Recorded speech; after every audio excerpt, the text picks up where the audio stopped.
Bismillahirrahmanirrahim. Assalamualaikum warahmatullahi wabarakatuh. Anak-anakku yang soleh dan soleha, semoga kita semua selalu sehat walafiat, dan jangan lupa untuk selalu beribadah dan semangat untuk meraih cita-cita.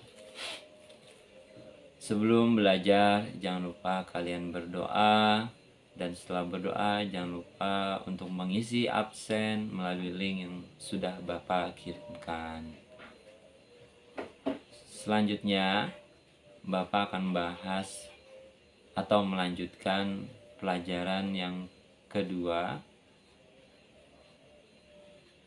Karena kemarin sudah kita bahas di pembelajaran tatap muka.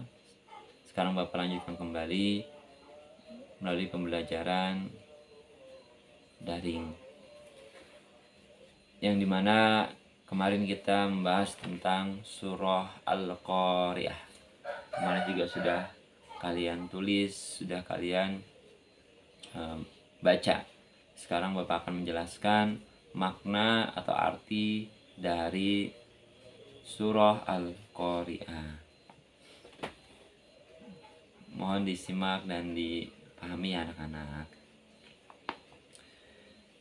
Untuk ayat yang pertama di dalam surah Al-Qari'ah, Al-Qari'ah itu artinya hari kiamat anak-anak, atau hari akhir. Ayat yang kedua yaitu Mal-Qari'ah, apakah hari kiamat itu. Dan ayat yang ketiga, wa ma adraka mal qari'ah, artinya dan tahukah kamu apakah hari kiamat. Jadi ditegaskan lagi pertanyaannya anak-anak. Ayat yang keempat yaitu yauma yakunun nasu kal farasil mabthus, yang artinya pada hari itu manusia seperti laron yang berterbangan. Ayat yang kelima yaitu wa takunul jibalu kal ahnil manfus, dan gunung-gunung seperti bulu yang dihambur-hamburkan. Ya, padahal gunung itu berat anak-anak. Tapi kalau nanti di hari kiamat, gunung itu seperti bulu yang benar-benar sangat ringan sekali. Kemudian fa'amma man saqulat mawazinuh, maka adapun orang yang berat timbangan atau kebaikannya, fahuwa fi 'ishatir radiyah, maka dia berada dalam kehidupan yang memuaskan atau senang kalau timbangannya berat. Wa amma man khafat mawazinuh, dan adapun orang yang ringan timbangan kebaikannya, fa ummuhu hawiyah, maka tempat kembalinya adalah neraka hawiyah. Wa ma adraka ma hiyah, dan tahukah kamu apakah itu neraka hawiyah? Narun hamiyah, yaitu api yang sangat panas. Jadi kalau nanti dari kiamat timbangan kebaikan kita sedikit ringan, maka Allah akan menempatkan mereka di neraka hawiyah, neraka yang dimana apinya itu sangat panas anak-anak. Ya. Kemudian ada beberapa macam hari kiamat. Yang pertama yaitu kiamat kecil atau disebut dengan kiamat sugro. Kiamat sugro itu adalah hancurnya alam di sekitar kita, tapi tidak secara menyeluruh ke dunia, hanya sebagian saja. Dan itu sudah terjadi. Contohnya seperti gunung meletus, gempa bumi, tsunami, air bah atau banjir badang. Dan kiamat juga, kiamat kecil dapat terjadi di mana saja, bahkan di atas bumi kita, dan bisa ditimpa oleh siapa saja. Kiamat kecil juga bisa terjadi karena ulah manusia sendiri. Kerusakan alam yang terjadi biasanya itu karena perbuatan manusia itu sendiri yang lalai, yang mengeksploitasi hasil alam. Dan bahkan contoh yang kecil adalah membuang sampah air, ya, membuang sampah di sungai sehingga mengakibatkan banjir. Nah, banjir itu sebenarnya adalah perbuatan manusia itu sendiri. Yang kedua namanya kiamat kubro atau hari kiamat yang besar. Maksudnya apa? Hari kiamat yang besar itu adalah hancurnya alam semesta. Jadi benar-benar semua isi alam semesta itu hancur lebur beserta isinya. Baik yang ada di langit maupun yang ada di bumi. Dan bumi itu akan bergoncang sangat dahsyat. Dan tidak ada makhluk pun di muka bumi ini yang bertahan, yang hidup kecuali Allah Subhanahu wa ta'ala. Bahkan di dalam surah Quran Al-Zalzalah, ya, ayat 1 ke 2 Allah menjelaskan, idza zulzilatil ardu zilzalaha, apabila bumi diguncangkan dengan guncangan yang sangat-sangat dahsyat, ya. Wa akhrajatil ardu asqalaha, dan bumi telah mengeluarkan beban-beban berat yang dikandungnya. Banyak sekali, ya, yang ada di dalam bumi itu nanti akan dikeluarkan oleh bumi. Sangat-sangat dahsyat hari kiamat itu.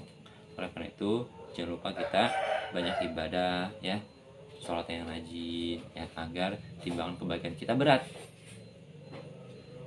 Kemudian ada beberapa tanda hari kiamat atau tanda hari akhir, ya, melalui firman-firman Allah Subhanahu wa taala yang ada di dalam Al-Qur'an. Di antara tanda-tanda kiamat tersebut adalah yang pertama, ya, yang terjadi di sekitar kita. Yang pertama adalah banyak ulama yang wafat, banyak orang-orang yang berilmu itu wafat. Ini salah satu tandanya, ya. Kemudian yang kedua adalah ilmu agama itu dianggap tidak penting. Nah, ya, padahal ilmu agama itu yang akan mengantarkan kita ke dalam jannahnya Allah Subhanahu wa ta'ala. Yang ketiga adalah maksiat itu semakin terang-terangan dan kejahatan di muka bumi ini semakin merajalela. Pergaulan bebas semakin merajalela, maksiat semakin merajalela, ya. Makanya selalu tanamkan iman di dalam diri kita. Yang keempat adalah banyak laki-laki yang perilakunya itu seperti perempuan, summa na'udzubillah. Dan sebaliknya, banyak anak-anak perempuan yang perilakunya seperti laki-laki, ya. Padahal udah jelas kalau ada yang seperti itu, Allah melaknat orang-orang yang seperti itu. Dan yang kelima adalah banyak peperangan dan kerusuhan di muka bumi ini. Itu nanti akan terjadi, ya, anak-anak, ketika nanti, ya, hari kiamat. Kemudian yang keenam adalah minuman keras dan barang terlarang seperti narkoba bebas beredar sehingga menimbulkan tindakan kriminalitas yang merajalela. Jangan sampai kita terlena, ya. Makanya Bapak bilang selalu dijaga iman kita, ya, sholat yang rajin. Insya Allah kalau kita sholat yang rajin, insya Allah akan terhindar dari perbuatan keji dan munkar. Inna sholata tanha 'anil fahsya'i wal munkar. Kemudian yang terakhir tandanya adalah munculnya orang-orang yang mengaku sebagai nabi atau rasul. Nah, ini udah banyak terjadi kalau kita melihat berita, banyak, ya, anak-anak, ya. Banyak manusia biasa mengaku sebagai rasul atau nabi. Jangan dipercaya. Nabi yang terakhir adalah Nabi Muhammad sallallahu alaihi wasallam, khataman nabiyyin. Nabi yang terakhir. Kemudian apa saja hikmah yang kita dapatkan dari kita meyakini hari akhir? Karena hari akhir ini termasuk rukun iman. Apa yang pertama? Dengan kita beriman kepada akhir, insya Allah kita akan bertambah yakin dengan kekuasaan dan kebesaran Allah Subhanahu wa ta'ala. Itu yang pertama. Yang kedua, kita bertambah semangat menjalankan amal-amal kebaikan, amal-amal soleh. Yang ketiga adalah kita menghindari perbuatan yang dilarang oleh Allah Subhanahu wa Ta'ala. Yang keempat adalah kita senantiasa untuk bersikap jujur, disiplin, dan bertanggung jawab dalam melakukan pekerjaan. Yang kelima, pastinya kita selalu waspada dan menjaga lingkungan sekitar rumah kita atau sekolah agar terhindar dari kerusakan. Yang keenam, jangan menunda-nunda untuk melakukan kebaikan. Ya, seperti sholat 5 waktu, mengerjakan PR dan sebagainya, jangan ditunda. Ya, langsung dikerjakan agar semuanya cepat selesai. Seperti itu. Karena kalau ditunda, nanti ujung-ujungnya malah jadi malas. Mungkin itu saja anak-anakku untuk lanjutan materi pelajaran yang kedua, ya. Kemudian setelah ini kalian mengisi soal melalui link yang akan Bapak kirim di WhatsApp grup, ya. Terima kasih sekali lagi ya anak-anakku yang soleh dan soleha, ya. Selalu semangat dalam belajar, semangat dalam beribadah, semangat dalam meraih cita-cita.